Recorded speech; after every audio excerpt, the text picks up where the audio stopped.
Imagine pulling into your driveway in your brand new Lamborghini, only to find the HOA president, Karen, pointing an accusing finger at you, declaring your car illegally bought. As the police close in, the air crackles with tension and disbelief. How did things spiral this far? But what happened next will shock even those who thought they'd seen everything. But first, let's go back to the beginning. At just 22, John had already lived a life that many his age only dreamed of.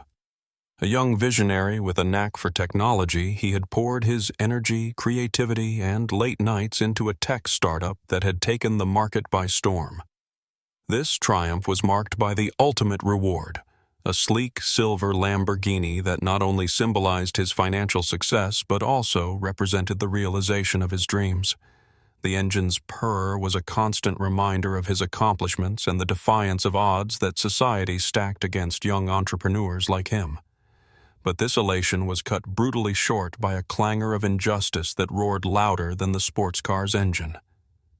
Karen Smith, the imperious president of the neighborhood's homeowners association, had always been a pillar of control in the community, a self-appointed overseer of what was deemed acceptable within the confines of their pristine neighborhood. Under the guise of maintaining order, Karen's reign was marked by her scrutinizing gaze, always hovering over the lives of those who sought to disrupt her vision of neighborhood serenity. For Karen, John's Lamborghini was not a mere car. It was an abomination, a bolt out of the blue that dared defy the status quo she carefully curated. It wasn't merely the ostentation of the vehicle that appalled her, but more so the unsettling ripple of change it represented within the neighborhood's placid waters. Sensing a shift in power dynamics, Karen seized the opportunity to assert her dominance by cloaking her personal vendetta in the guise of legality. Her actions seemed governed not by the rule of law, but by a rule of fear, the kind one uses to manipulate, alienate, and ultimately subordinate. Fueled by sheer presumption and a personal vendetta against what she saw as youthful impudence, she accused John of illegal acquisition, her finger trembling with righteousness as she dialed the police. The accusation was shocking, not just in its audacity but in the immediate threat it posed to John's hard-won reputation. He was appalled by the lengths Karen was willing to go. Her callousness, wrapped in the pretense of upholding legal and moral standards, left a bitter taste that lingered far longer than any engine oil might. As police cars approached, sirens blaring through the quiet suburban streets, a pit of anger formed in John's stomach. Here was someone who had given everything to follow his passion, now standing under a shadow of accusation that threatened to envelop his newfound success. The joy of achievement was suddenly overshadowed by the haze of fear and disbelief. His rights, his work, his very identity, everything was under siege by a woman wielding the notion of justice as a weapon of personal grievance. In those tense moments, as his neighbors gathered to witness the spectacle, John felt the weight of more than just Karen's accusation. It was the burden of proving himself not just as a businessman, but as a worthy member of a community that, beneath its pristine facade, simmered with quiet compliance to arbitrary reign. But where others might have wilted, John's resolve only hardened, setting the stage for a battle, not just of legality, but of principle and vindication. John sat silently in his living room, his mind racing amidst the echoes of distant police radio chatter and probing questions about his prized Lamborghini. The gleaming car that symbolized his hard-earned success was now at the center of an escalating and absurd conflict. But John's bewilderment quickly transformed into determination as he decided to unearth the roots of Karen's relentless vendetta.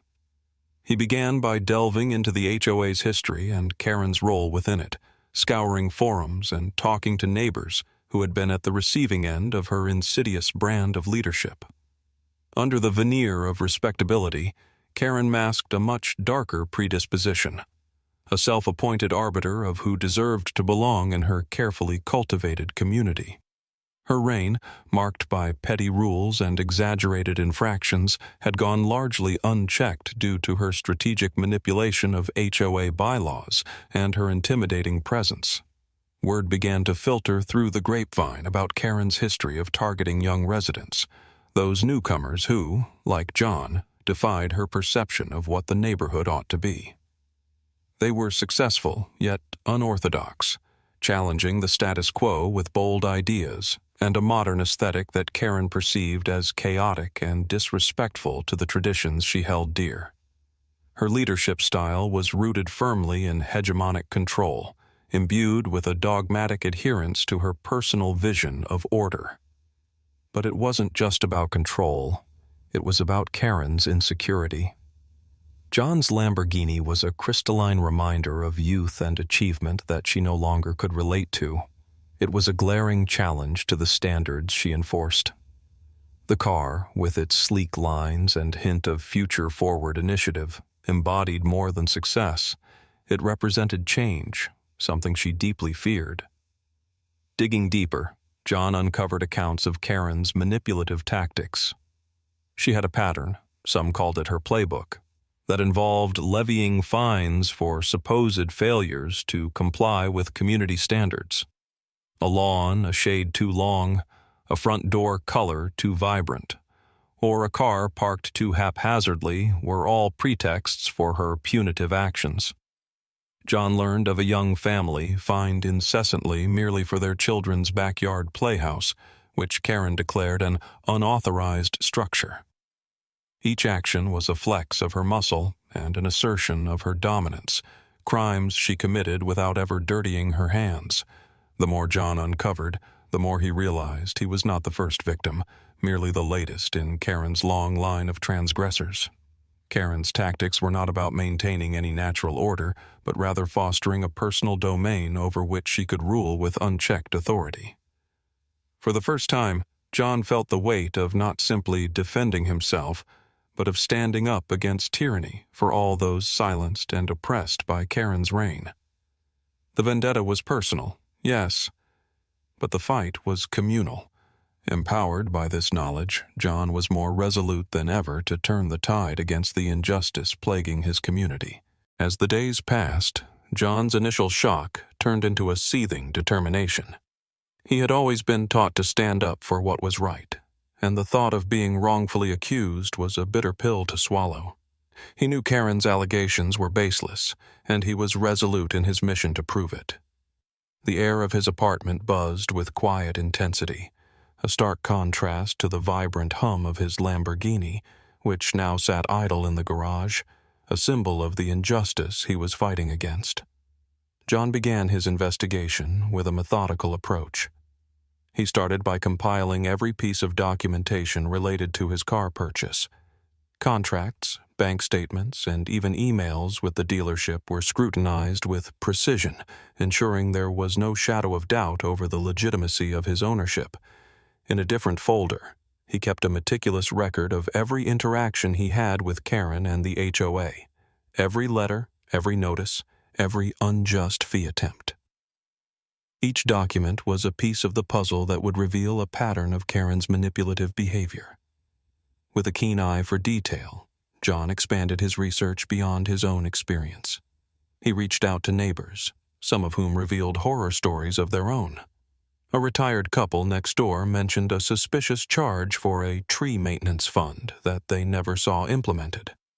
Meanwhile, a single mother down the road remembered being fined for a supposed ordinance violation that, upon closer inspection, never existed in the HOA's official rules. As John collected these testimonies, a sordid picture of Karen's modus operandi emerged, one fueled by greed and a thirst for power. The deeper John delved, the more he unearthed about a web of deceit. It became apparent that Karen had been orchestrating a scheme to funnel HOA fees into accounts that tied back to her personal assets. With each revelation, John's anger was tempered by a growing resolve. He was no longer just fighting for himself, but for every homeowner who had fallen prey to Karen's ruthless tactics. John knew that gathering evidence wasn't just about stacking paperwork.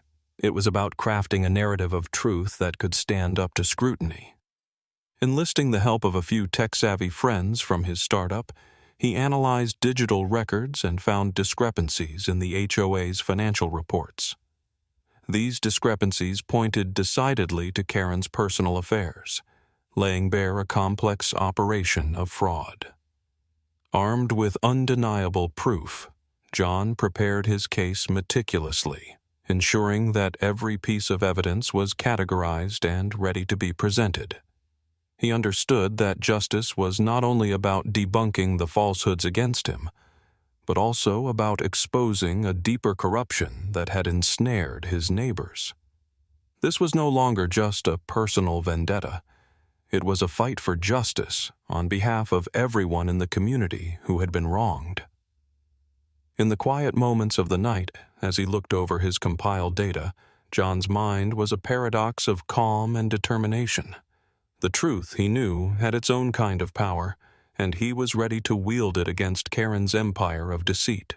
The fluorescent lights of the community hall buzzed softly, casting a stark illumination over the expectant faces that filled the room. The air was thick with anticipation and barely concealed whispers, fueling the tension that had been building in Sunridge Estates ever since John announced his intention to confront the HOA's president, Karen, with his findings. John stood at the front of the room, a solitary figure against a sprawling backdrop of community notices and HOA guidelines pinned meticulously on corkboards. This was his moment, and he could feel the weight of it pressing down on him. His resolve remained unshaken, honed by the fear and frustration he had felt over the past few weeks since Karen's unfounded accusations had thrown his life into turmoil. Clearing his throat, John began, his voice steady but thick with the gravity of the situation. Over the past few months, I've been the target of baseless allegations regarding the purchase of my car. He started, locking eyes with several of his neighbors, some of whom looked embarrassed, others confused or angry. These allegations were meant to intimidate and humiliate me, a way to exert control and maintain an unjust status quo. He glanced quickly at Karen, sitting smugly near the front, though her facade of confidence seemed to falter under his unwavering gaze. It was time to unmask the truth, to reveal the intricate web of deceit she had spun, not just around him, but around the entire community. What's more troubling, John continued, is what I discovered while defending myself against these accusations. Karen has repeatedly exploited her position for personal gain. He paused, letting the sentence hang in the air, the enormity of his claim sinking in. Whispered exchanges rustled through the gathering. He proceeded to unveil documents projected onto the hall's aging whiteboard. Emails, falsified financial records, documented manipulations of HOA policies favoring her interests and masking overdrawn budgets redirected to her personal accounts. Each piece of evidence clicked into place like a puzzle revealing the bigger picture of Karen's misconduct.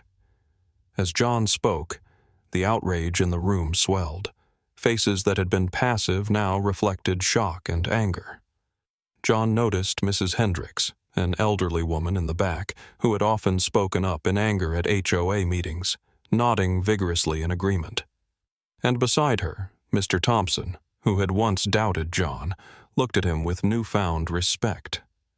Karen's expression barely changed, though her eyes darted nervously, denial written in the clenched jaw and crossed arms. Yet her composure began to fracture under the weight of the mounting evidence, her authority waning with every new piece of irrefutable proof that was presented.